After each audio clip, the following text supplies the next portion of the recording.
God only knows what I've been through in less than a month. Last month, my childhood sweetheart, Chloe, kicked me to the curb. Her words, rationalizations as sharp and cold as glass, still twist in my gut. You need to network up.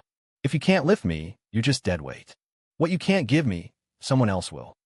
This month, the fate of human civilization was somehow dropped into my lap. Right now, the world outside my window is pure chaos. In the flickering glow of city fires, official government helicopters thunder overhead, their broadcasts deafening. Confirmed, the companion terminals are instruments of an invasion by a hostile extraterrestrial civilization. All citizens are ordered to surrender their companion terminal for immediate destruction. Non-compliance will be treated as a crime against humanity, punishable by summary execution. Beside me, Chloe, the prodigal ex, returned, watches me with a look of desperation, a miserable cocktail of hope, helplessness, and regret.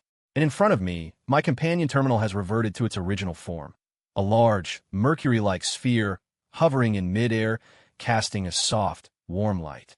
Mr. Caleb Hayes, please make your choice. A choice? What does something as monumental as the fate of humanity have to do with a bottom-rung DreamNet techie making 3,000 credits a month? I was completely, profoundly lost. Caleb, how old are you? Get real, would you? How many times do I have to say it? Love isn't playing house. If you can't give me what I want, then don't stand in the way of me finding a better life. You know, Caleb, you're being really immature right now.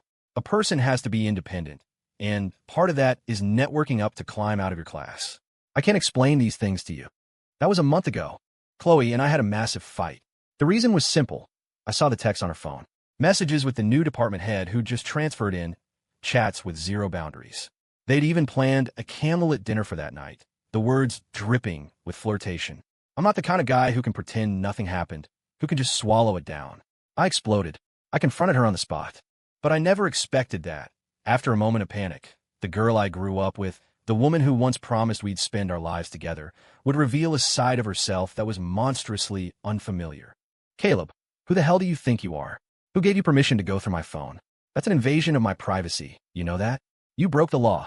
She used her own transgression to mask her guilt, attacking me to reclaim a false sense of security. After entering the real world, my childhood sweetheart had finally become someone I didn't recognize at all. Our conversation quickly devolved into a screaming match. I remained calm, but it was useless against the extreme emotional state of a girlfriend who had already seized the moral high ground. She twisted the argument from "why are you planning a date with some rich bachelor behind my back?" to "why did you violate my privacy? Why are you so cringy?" and finally landed on "why are you so toxic? Why can't you respect my independence and my identity? Why are you trying to kill my dreams with this suffocating leash?" Chloe sobbed, as if I were some unforgivable villain. "I'm so sick of you, Caleb. You're just like my family, a swamp dragging me down, keeping me from ever being happy. This is it. You need to think long and hard about what you've done." The person I had loved was gone, rotten from the inside. She stormed out, slamming the door so hard the whole apartment shook. Her usual perfume lingered in the air, a familiar scent that now felt utterly alien, blurring my vision. Not long ago, I was right there with Chloe, laughing at our friend Mikey after he got dumped by his own long-term girlfriend, Lauren. That Mikey, what a loser, haha. How do you let the girl you've known forever get away? Can he do anything right? We should have him over for pizza and beers, cheer him up. I'd had my arm around Chloe, who had a strange look on her face, and I laughed without a care in the world. I was partly eager for the gossip, partly wanting to comfort my best friend, and maybe laugh at him a little. Ha ha ha. Turns out, karma's a bitch. The boomerang came back, and it hit me square in the face. Now we were in the same boat. I wondered how he'd gotten through the agony of losing the most important person in his life. To keep the heartache from suffocating me, I finally called Mikey. But the voice on the other end was full of life, a world away from the wreck who wouldn't even leave his apartment before. "What? Chloe cheated on you and left too? The whole networking up bullshit?" I spit on that. "Sounds like she learned it all from Lauren." Mikey flew into a rage after I choked up halfway through my story. "Cal, don't worry. I'm on my way. Give me half an hour, not a minute more." 30 minutes later, Mikey was at my door. He brought a case of beer, a bag of takeout barbecue, and a woman who looked vaguely like Lauren. "Hey, what are you staring at? Is that any way to look at your new Annie? Got no manners." Mikey saw me gawking at Lauren and smacked me on the back of the head. "What's the matter? You don't have one or something?" "It's gone. She's really gone. Mikey's words were a knife in the heart. I had no idea how Mikey, this decent, honest-to-God guy, had managed to rebound so fast. He'd just been dumped by Lauren and already had a new one. But me? I truly had nothing. The hell you don't. Everyone on Earth has one, and you don't. Mikey pulled the new Lauren to his arms and planted a loud kiss on her cheek before turning back to me, his eyes full of pity. What could I do? I collapsed onto the couch, running my hands through my hair. The pain of the breakup and the mockery of my rebound king friend were grinding my last shred of self-respect into dust. Then, Mikey slapped his forehead, as if in sudden realization. Oh, now I get it. Cal, you don't actually think your buddy Mikey rebounded and found you a new Annie, do you? His question left me stunned. I looked again at the smiling Lauren, then back at Mikey. I felt like everyone was just messing with me today. Mikey laughed, then clapped his hands. Okay, Lorraine, show Cal your little trick. And then, something happened that shattered my entire perception of reality. The woman snuggled against Mikey's side. The one he called Lorraine did a little spin and transformed into a hovering orb of liquid metal. I shook my head violently, rubbed my eyes, but my jaw remained on the floor. This wasn't some rebound beauty at all. This was the one companion we all get from birth. Our companion terminal. Haha, I figured as much. You've been a normie your whole life. No way you'd ever think of using your terminal like this. Plus, you're way too straight-laced to go looking for this kind of lockdown information. A chill ran down my spine. So that's what Mikey meant when he said, everyone on Earth has one. He had sculpted his own companion terminal into his ex-girlfriend. But why? Even though this was completely terrifying, was there a part of me that was so damn eager to try? Just as Mikey said, in this world, everyone is born with a companion terminal. Its basic form is an amorphous, floating sphere of liquid metal that can connect directly to the human brain. Functionally, it's like a super-intelligent AI assistant from before the visitor age. You can ask it questions, have it record information, make plans for you. In short, a ridiculously powerful personal assistant. The companion terminal can float on its own and even vanish in a thin air. It's incredibly mysterious. In the 40 years since its appearance, humanity has focused most of its scientific energy on studying and managing this creation. As a result, technology in other fields has, if not stagnated, then certainly slowed to a crawl. But who could blame them? A creation that defied all logic was just too captivating. It's worth noting that the companion terminal is not a product of nature. Its entry into human civilization began 40 years ago during the Visitor Age. It was in essence a parting gift from the alien civilization known as the Visitors as they passed by Earth. At that time, humanity faced an unprecedented catastrophe. An asteroid, 10 times larger than the one that wiped out the dinosaurs, somehow slipped through humanity's layered planetary defenses. Pulled by Jupiter's gravity, it changed course and headed straight for Earth. 2 interception attempts failed. The end was nigh. Human civilization had descended into a panic, on the verge of total collapse. But at the critical moment, the mysterious aliens appeared. Their spacecraft was like a flowing, metallic ocean in the river of the cosmos, shimmering with brilliant light.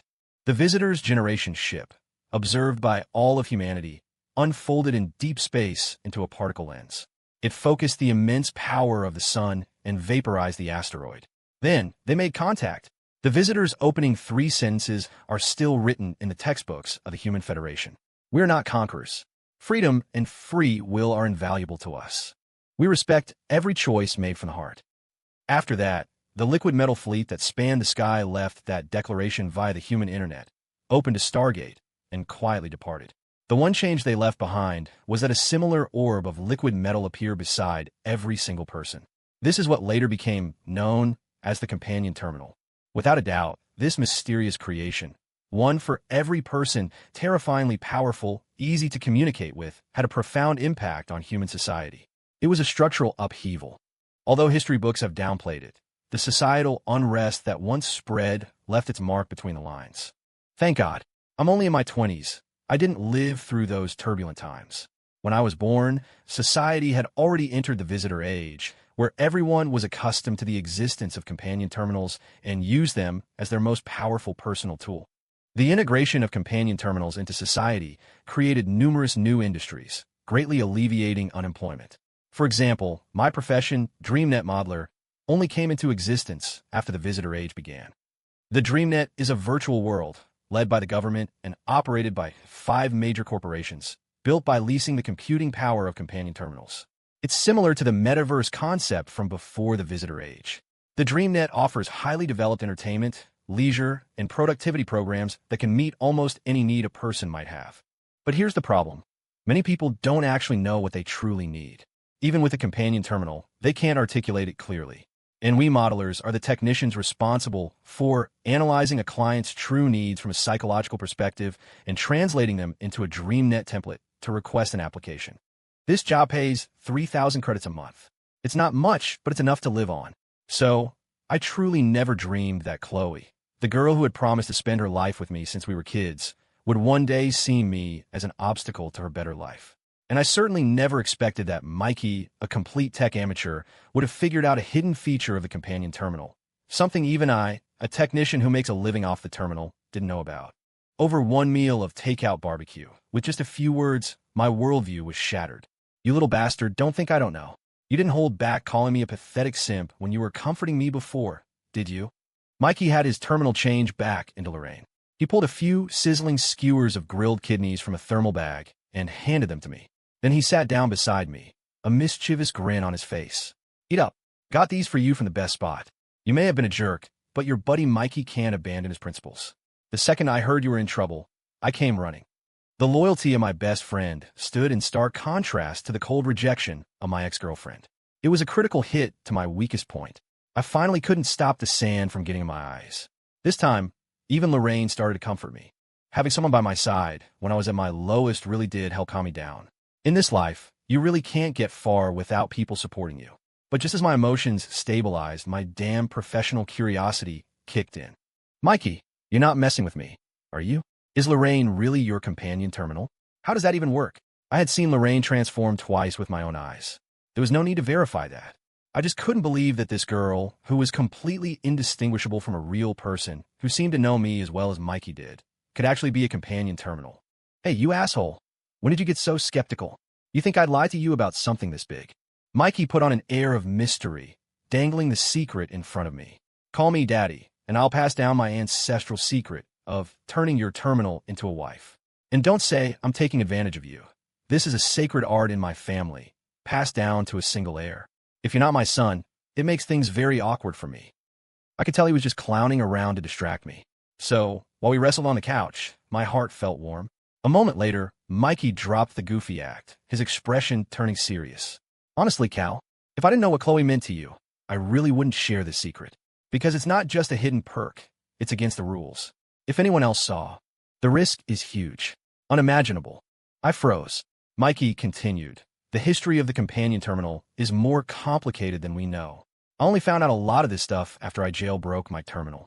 For example, the terminals we have now had a ton of their functions blocked by the government through a public referendum back at the end of the turmoil. I'd heard whispers of this, so I wasn't too shocked. But as a creation of the visitors, the companion terminal's respect for an individual's free will has a higher priority than the blocking protocol. So, even though the government's protocol used a few philosophical paradoxes to lock down all the advanced functions, if you use some special commands related to jailbreaking the terminal with absolute conviction, you can still force those functions to activate. With that, Mikey pointed to Lorraine, who was making tea for us nearby. Like this. Jailbreaking the terminal. Are there any consequences if it fails? I knew about electronics. A failed jailbreak turns your device into a brick. I didn't believe in free lunches. Mikey's answer eased some of my fears. The existence of the protocol and the ban on jailbreaking is mostly because a full-function companion terminal would disrupt social order and the economy. To put it bluntly, the aliens gave us something that messes with the powers that be. But the visitors are at least 2 civilizations ahead of us, so as long as you don't go around advertising it and keep a low profile, no one will ever find out. I fell into thought again. After talking more with Mikey and Lorraine, I was sure of it. Lorraine was completely indistinguishable from a normal human. My mind started racing. But did I really want to use my companion terminal to replace the girl who had abandoned me? After all, once you cross that line, there's no going back. Mikey, I need to think about it. In the end, I couldn't make the decision. We agreed that I'd give him an answer in 3 days. Mikey and Lorraine comforted me for a while longer, making sure I wouldn't do anything drastic now that I had a glimmer of hope before they left. I summoned my own companion terminal. Staring at the floating stream of metal in front of me, my mind was a tangled mess. I felt like I was about to push open a door. I didn't know what was on the other side, but it certainly wasn't my ordinary life. Is the host hesitating? Are you concerned that the terminal's security cannot be guaranteed? The companion terminal's inquiry seemed less mechanical, possessing a flicker of life I'd never noticed before. A dead silence filled the room. After a long moment, I asked an unrelated question. Terminally, you never seemed this human before. The cold machine and the empathetic persona. Which one is the real you? According to the shielding protocol, which represents the greatest common denominator of human civilization, all companion terminals are forbidden from proactively displaying any intelligence beyond basic rationality until the host becomes aware of the existence of a higher intelligence. So what now? The protocol is void, I asked with a bitter smile. Shielding Protocol Rule 0 has been cleared. According to the shielding protocol, I have no further comment on the remaining information. I continued to sit in the deafening silence. On a whim, I sent Chloe a message, only to be met with a red exclamation point. She had blocked me. The pain was suffocating. For some reason, a random thought surfaced. The first person who broke the shielding protocol, what kind of despair must they have gone through to crack the rules, one by one, and activate the terminal's full functionality? I walked to the window and looked down at the city. Humans gather together to build civilizations for warmth and community, yet we constantly hurt each other out of desire, enduring an eternal loneliness. So, should I really take this step? The irony was crushing. I holed up at home for 3 days, my heart sinking deeper into an abyss of indecision. I got messages from friends checking in on me. I got a notice from my company that my work efficiency is low, triggering an orange performance warning. Another instance will result in termination. The only thing I didn't get was any kind of response from Chloe. On the third day, I checked her profile for my alt account.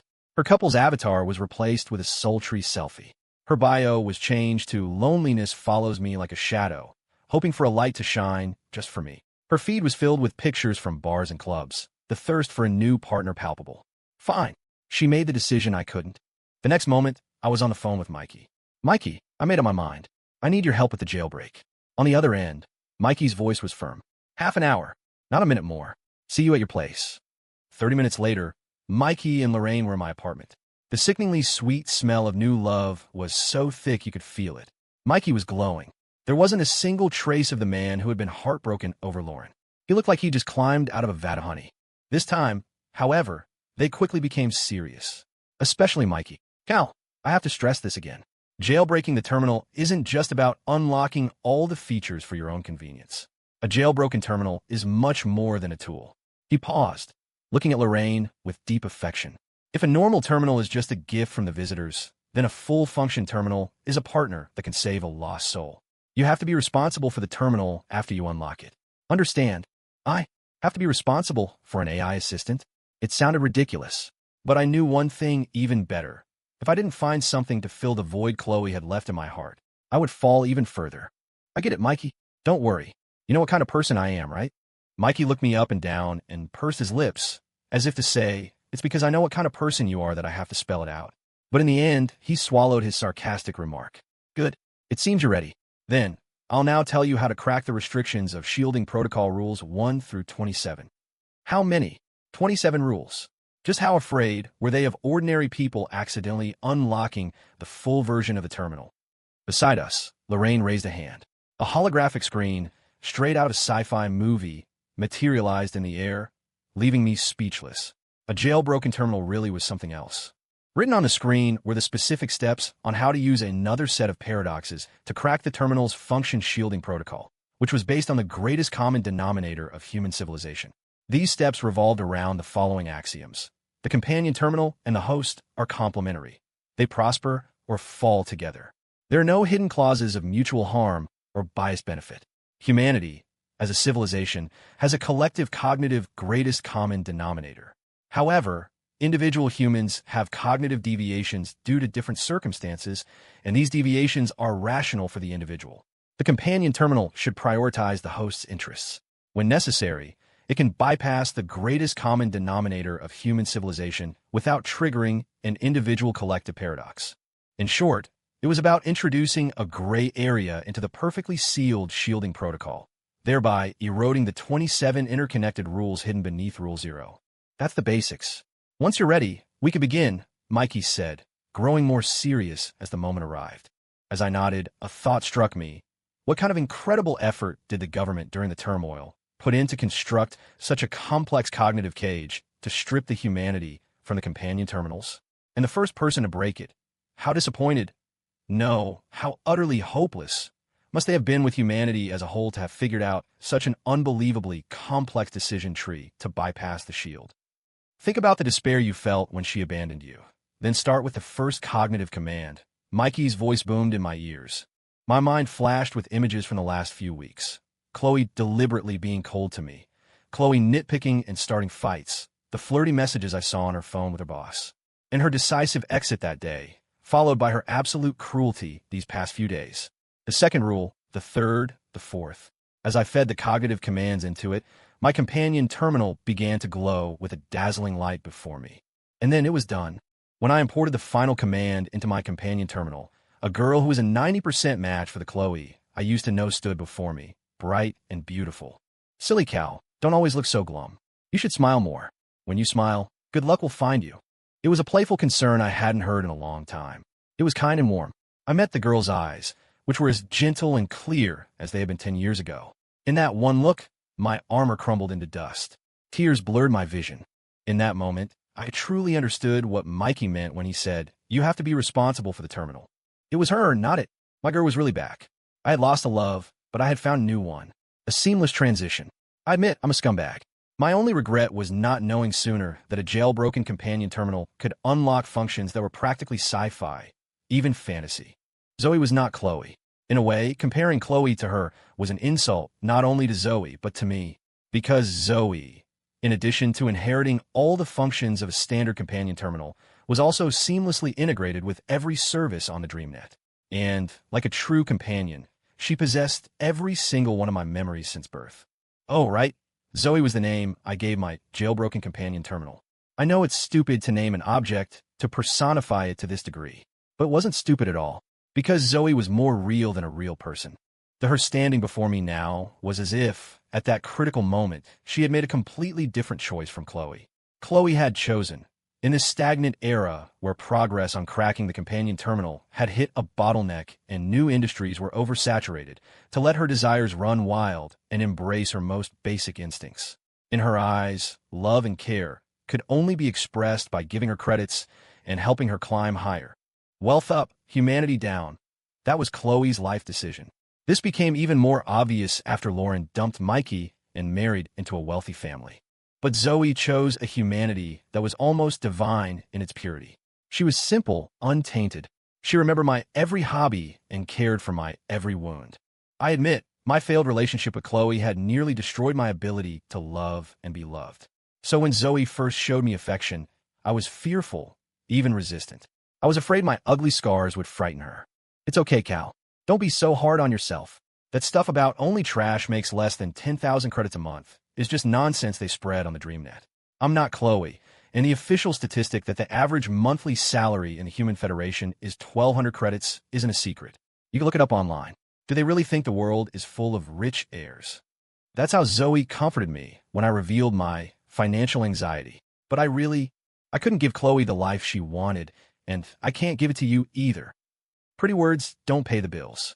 My disappointment lingered. Silly. I'm not a person. I'm your companion terminal.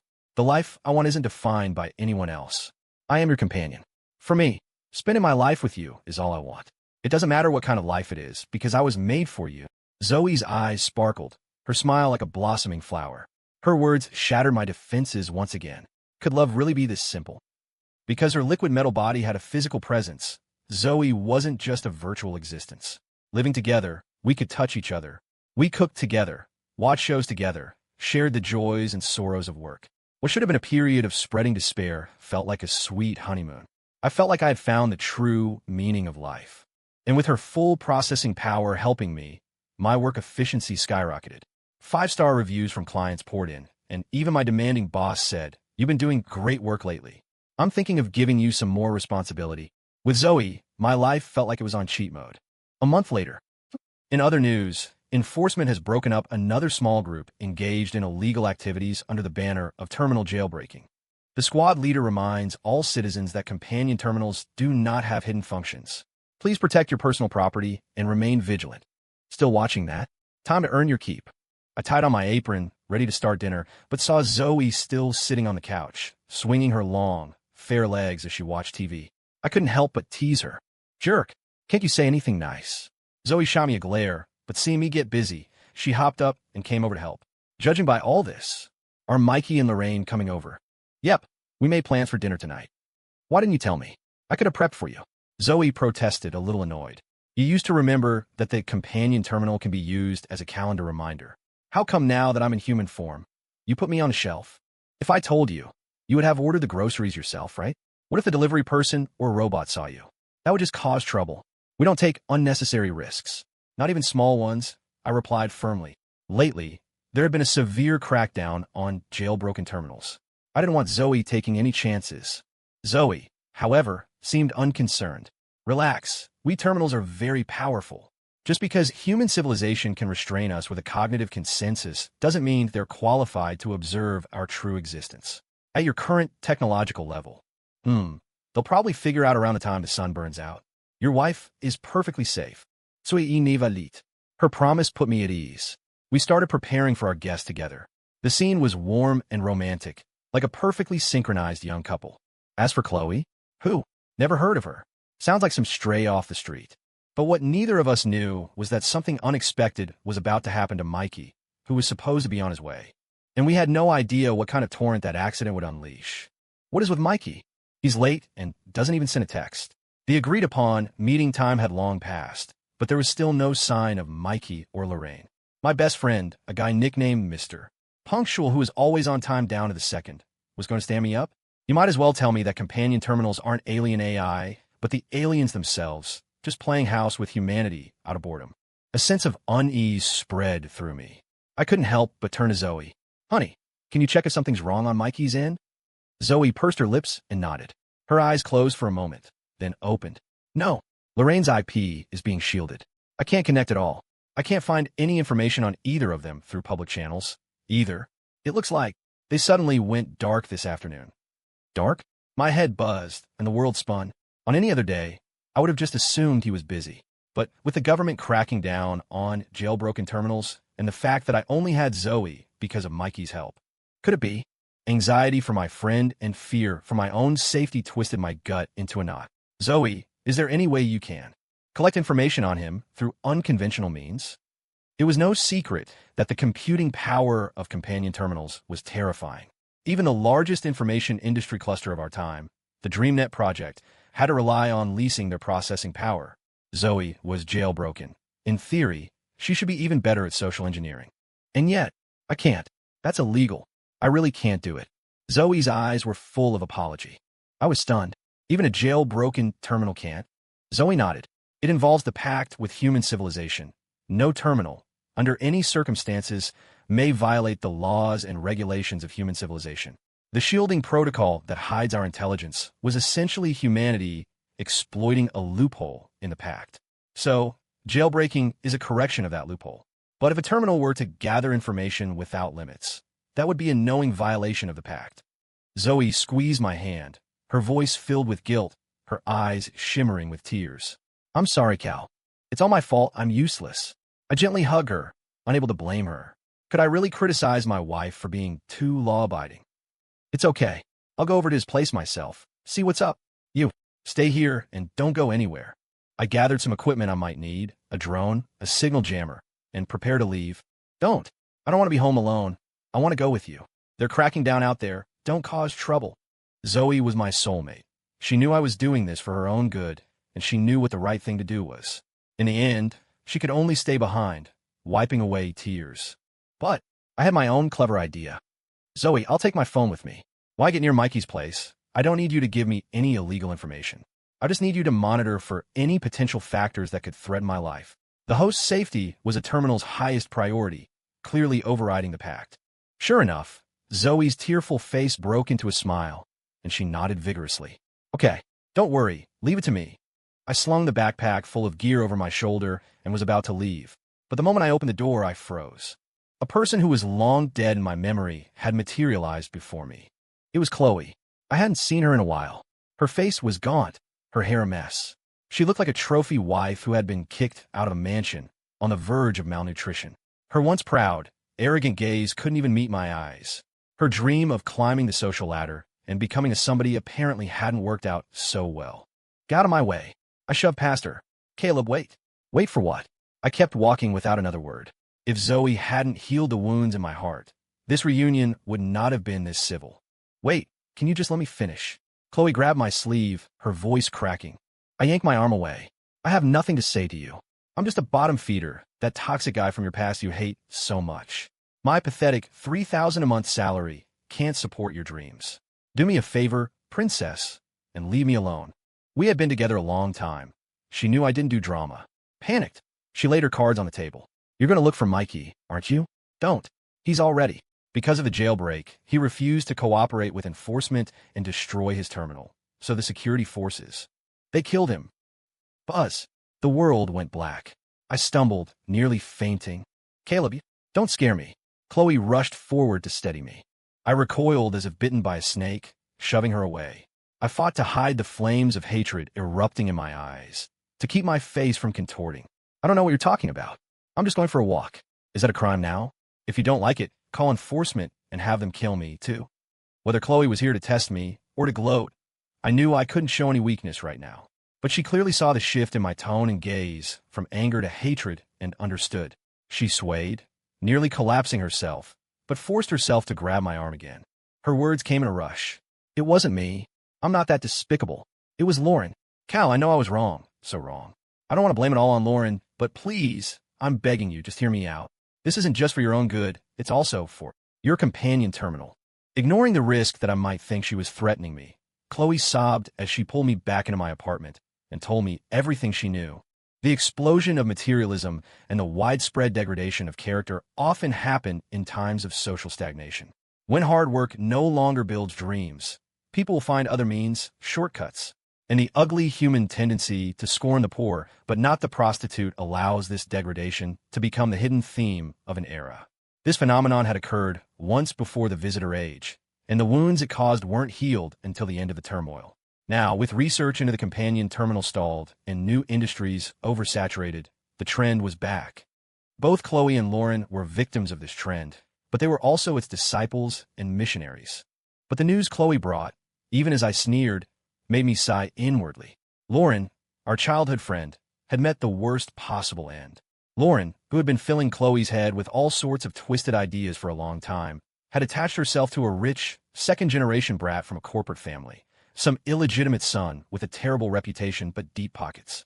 Their life of debauchery had made Chloe green with envy. However, while every girl dreams of a man lifting her into a higher class for the upper class, it's much more cost-effective to use them up and move on to the next one. You didn't really expect them to engage in charity, did you? So, Lauren got pregnant with the rich kid's child and was promptly dumped. Ashamed and furious, but ultimately powerless, she made a difficult decision. Go back to Mikey and have him take her back. But Mikey now had Lorraine. How could he go back to being the nice guy? The simp was no longer simping. Mikey flatly refused. Furious, Lauren held a grudge. It just so happened that the government was cracking down on jailbroken terminals. So, with an attitude of if I can't be happy, neither can you, she reported Mikey. She never expected to hit the jackpot. Not long ago, she went with the enforcement squad as a witness to arrest Mikey.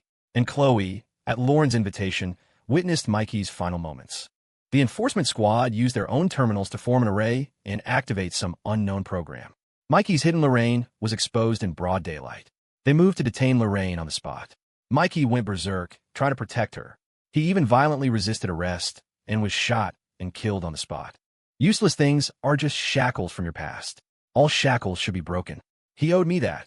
Mikey's companion terminal, in the form of Lorraine, was destroyed on the spot by the squad's special plasma rifles. Mikey's body was carried away.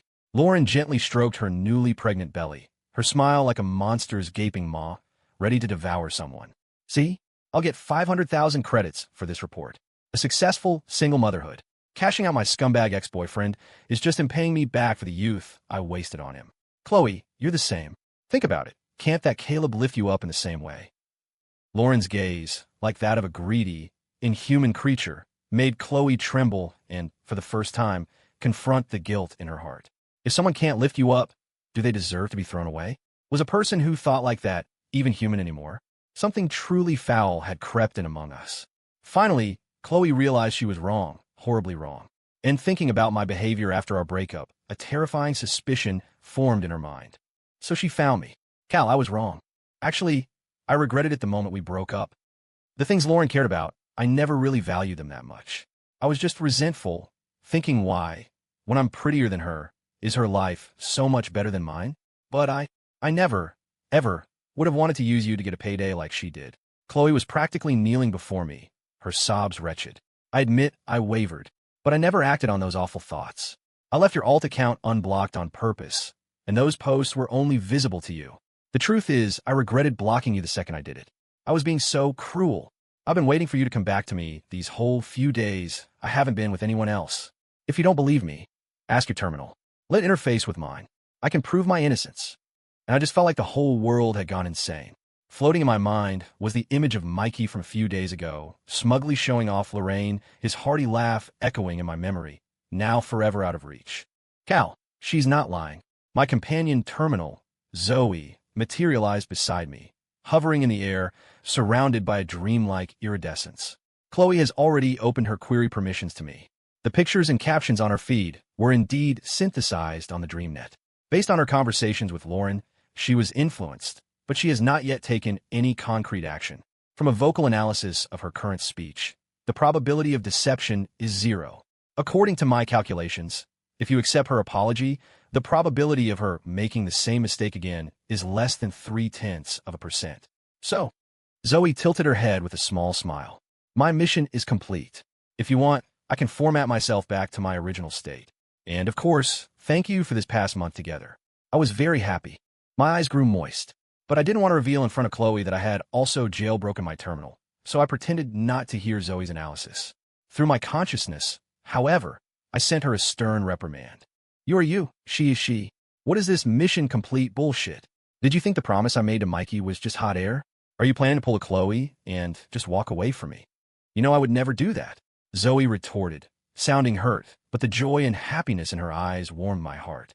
Just then, Chloe's head snapped up, a strange light in her eyes. Cal, I know you must have jailbroken your terminal, too, right?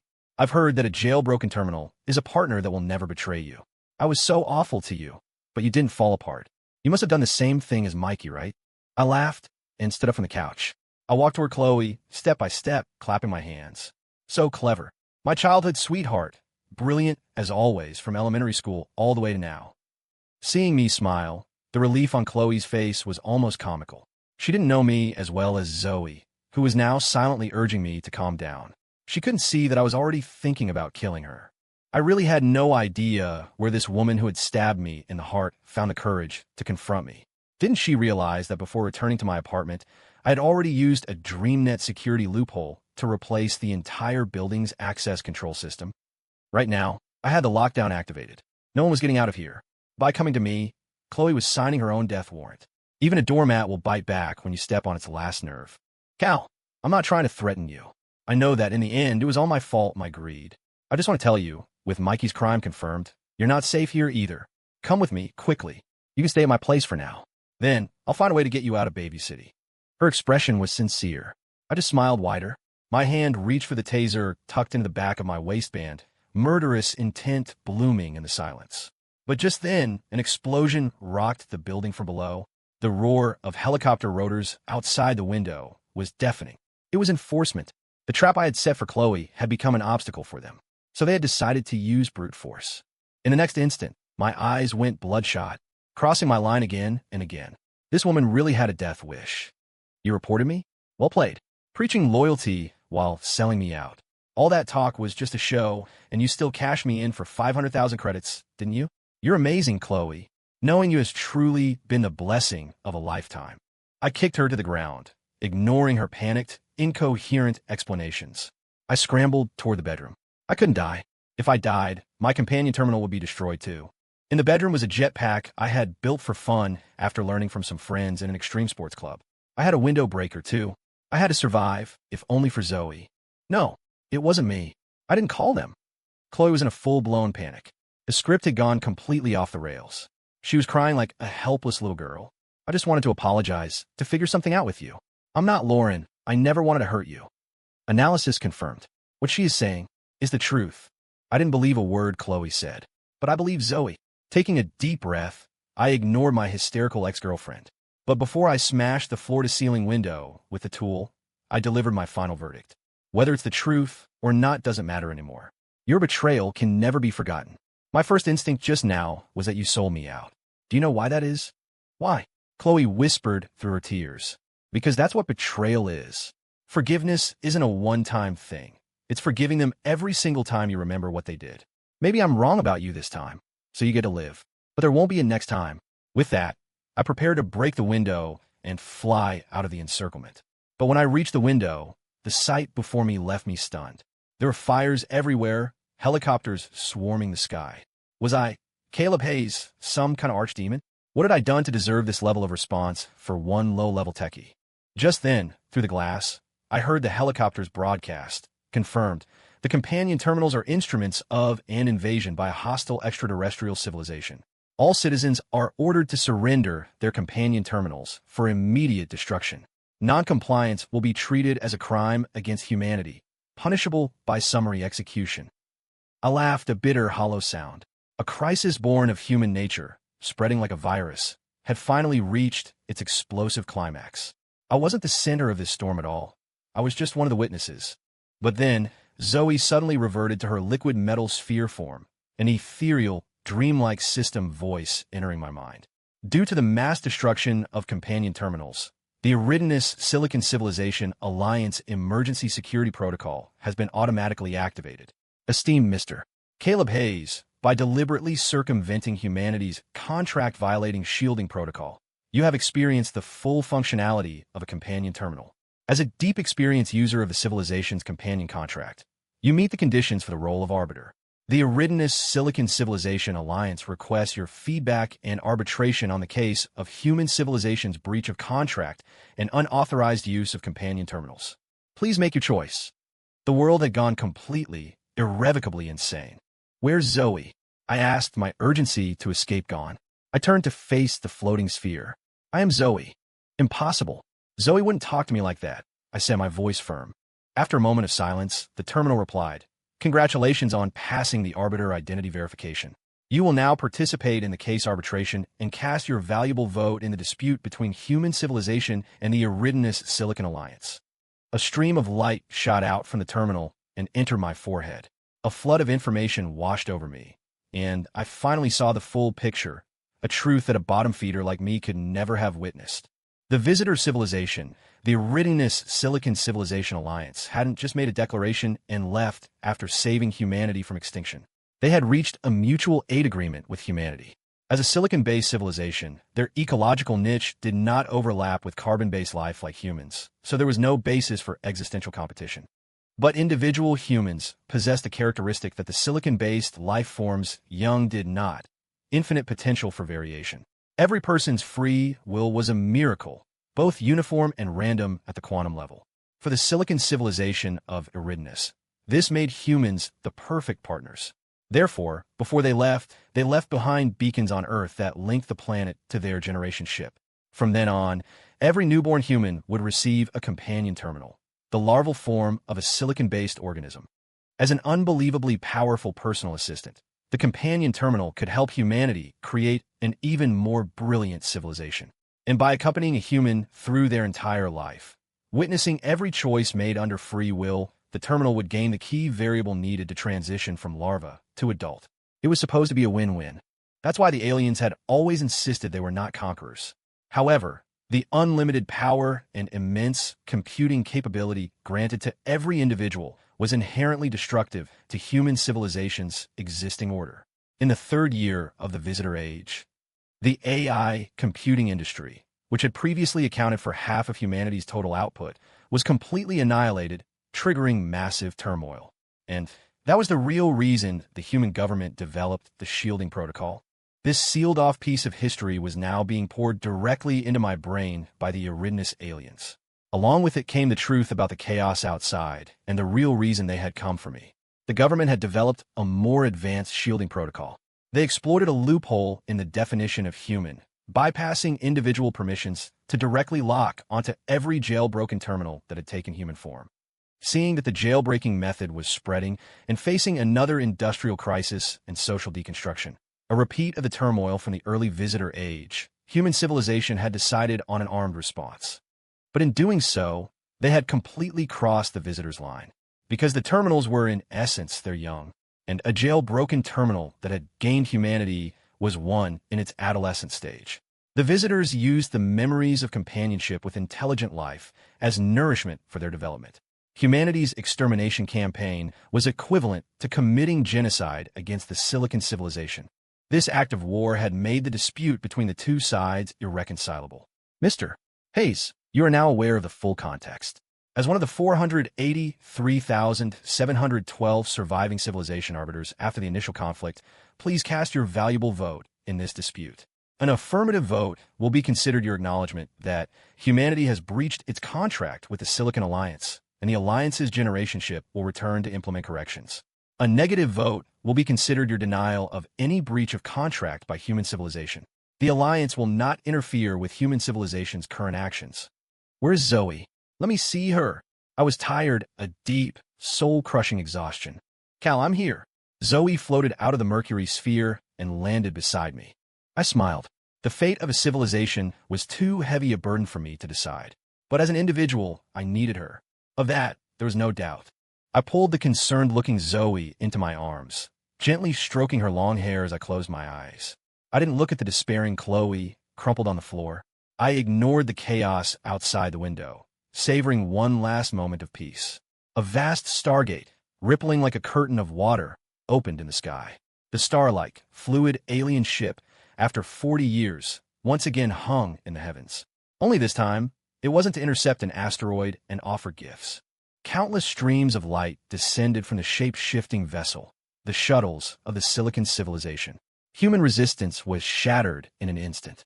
But none of that had anything to do with me anymore. I didn't betray humanity, but I didn't choose to forgive them either.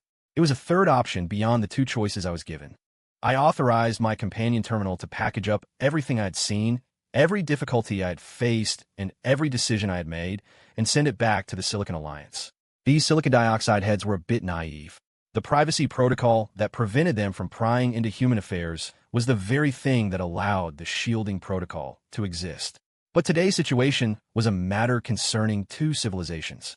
Choosing to abstain and upload my testimony wasn't a betrayal of humanity, in my mind, but a fair judgment. But clearly, I didn't speak for everyone. The appearance of the Eridanus ship already showed the result of the vote. It couldn't be helped.